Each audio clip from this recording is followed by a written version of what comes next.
నమస్తే.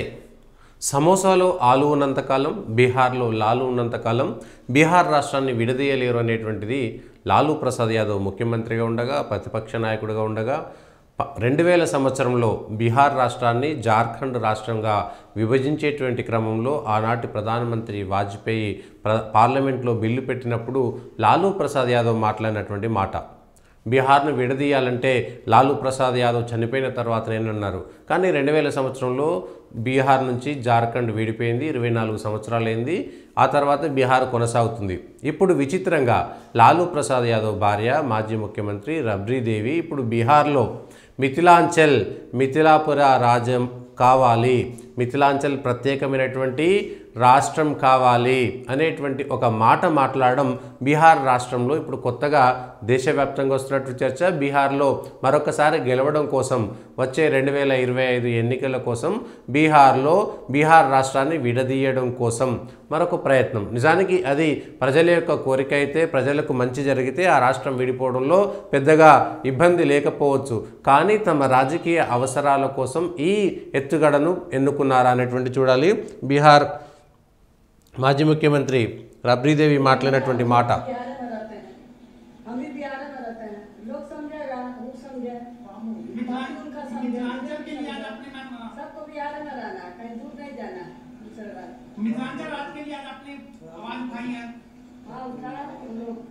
मोदी जी को बधाई दे रहे थे, मैथिली भाषा शामिल हुआ है।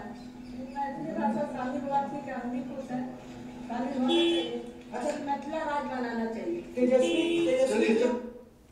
మిథిలా రాజ్ బనానా ఛాయే అంటూ రబ్రీదేవి కొత్త నినాదం ఎత్తుకోవడం అనేటువంటిది బీహార్లో భారతీయ జనతా పార్టీ నేతృత్వంలోని ఎన్డీఏ నితీష్ కుమార్ను అడ్డుకోవడం కోసం కొత్త ఎత్తుగడన, నిజంగా అక్కడి ప్రజల కోరికన ఈ కొత్త నినాదంతో బీహార్ రాష్ట్ర విభజన అనేటువంటిది ఏ విధంగా మలుపు తిప్పనున్నది, 2025 ఎన్నికల్లో నరేంద్ర మోడీ హవాను అడ్డుకోవడం కోసం లేదా భారతీయ జనతా పార్టీ హవాను అడ్డుకోవడం కోసం మరొకసారి ఆ మిథిలాంచల్కి సంబంధించినటువంటి ప్రాంతంలో ఉన్నటువంటి ఎక్కువ ఎమ్మెల్యే స్థానాలను గెలవడం కోసం అక్కడ ఉన్నటువంటి రాజకీయ పార్టీల ఎత్తుగడలో భాగంగా ఎక్కువగా గెలవడం కోసం ఇప్పుడు ఆర్జేడీ అధినేత లాలూ ప్రసాద్ యాదవ్ ఆయన వారసుల కోసం కొత్తగా ఒక ప్రయోగాన్ని చేయబోతున్నారా? మరి మిథాలీ రాజ్ ఖచ్చితంగా ఉండాలి, మైథిలీ రాజ్ ఖచ్చితంగా ఉండాలి అనేటువంటి మిథిలాంచల్ అనేటువంటి కొత్త ప్రత్యేకమైనటువంటి రాష్ట్రం ఉండాలనేటువంటి కోరిక ఎందుకు వచ్చింది? అది సహజమైనటువంటిదా?